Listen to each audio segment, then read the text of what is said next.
Rise FM. We're wrapping up our Africa Tuesday. We're talking all things Rastafarianism. And this very, very, very interesting point. Yekuthi imbela emarasta kumele abe nema dreadlocks. Le rasta ngetinwele talo. Nah.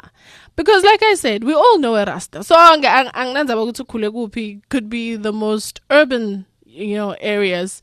There's that one guy with my dreads. Vele besimbita ukuthi rasta. Vele masibuka yena. He was the epitome of.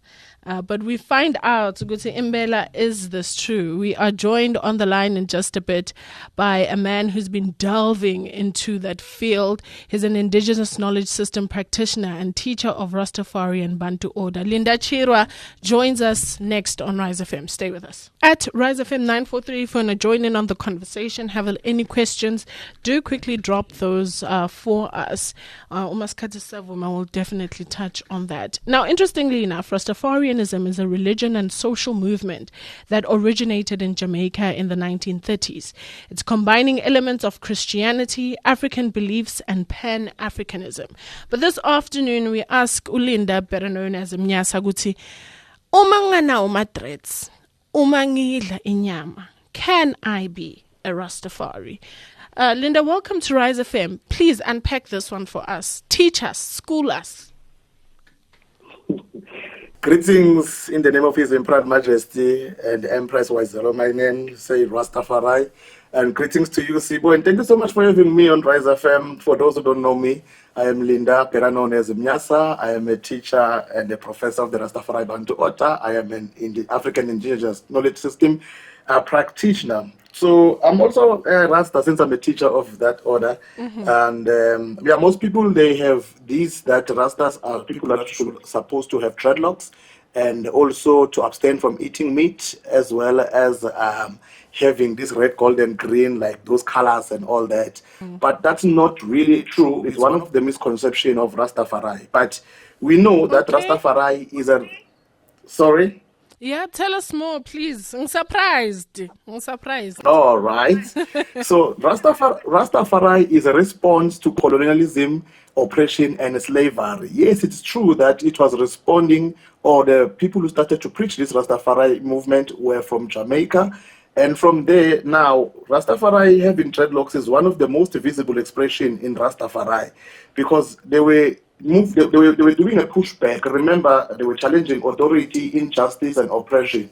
So most Africans were taken from Africa to the West, to Haiti, and all that. They used to cut their hair. So now, when Rastafari was crowned the King of Kings in 1932 November, they started to let their hair grow long, to let their dreadlocks to shine. But the dreadlocks thing is not a new thing in Rastafari, because we have the Mau Mau soldiers of Tanzania, they carry dreadlocks. We have Amangelengele, which is Amahlubi, they have dreadlocks. We have those ones in India, the Sadhus, they carry dreadlocks, and as well as African people, the Ngunis, Mabatwasa, they ought to have locks on their hair and all that. So dreadlocks is not a new thing. So those ones, they just refused to cut and comb or shave their hair. Then their hair became threaded. But the emperor, who is Haile Selassie Rastafari himself, he didn't have dreadlocks. He does not have dreadlocks.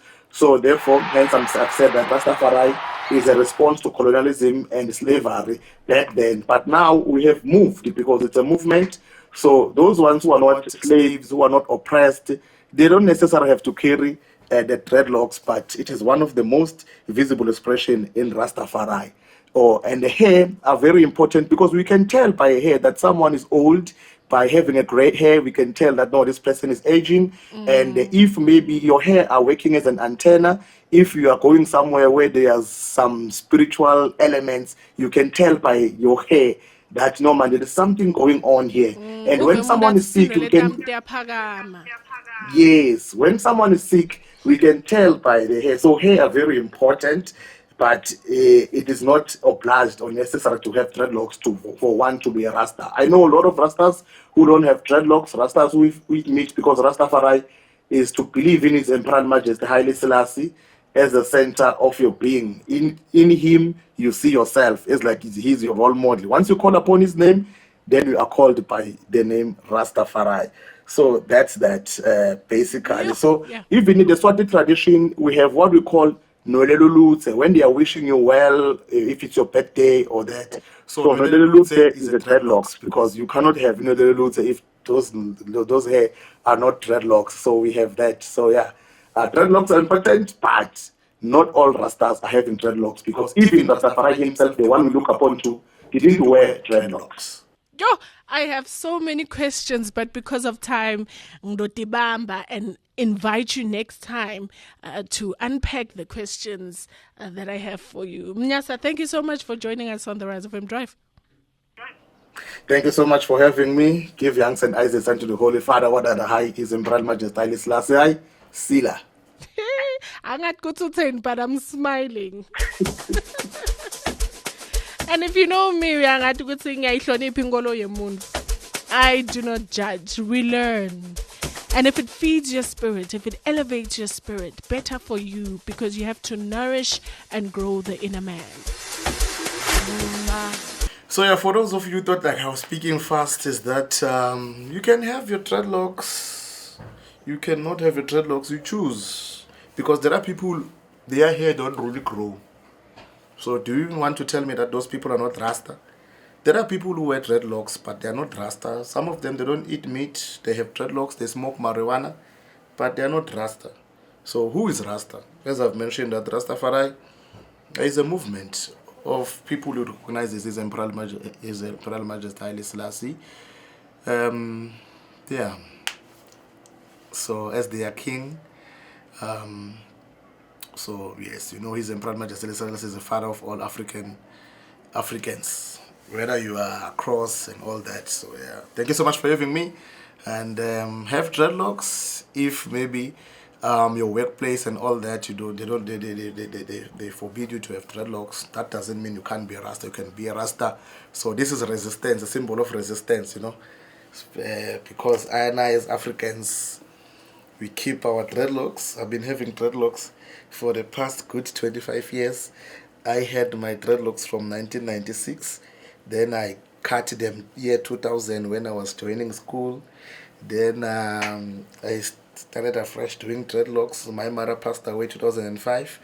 And I had to cut my dreadlocks, but my father happened to keep those dreadlocks for me.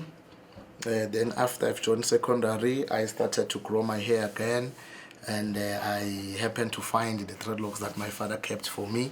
Then I joined them with these ones, but you know, hair they broke when times goes, you know. Sometimes you just lose your hair, then you have to put it back. Sometimes you don't know how to put it back, then you have to use a needle and a thread to put your hair back, or you just lose it like that. So we respect hair.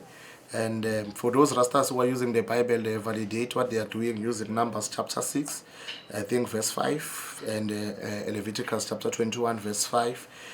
They also look upon the story of Samson, but I do not use the Bible to validate having dreadlocks. Hence, you have heard on the interview, I never spoke of anything that has to do with the Bible, because not all of we or all of us in Rastafari that are using the Bible to validate our levity, which is our life. Thank you so much.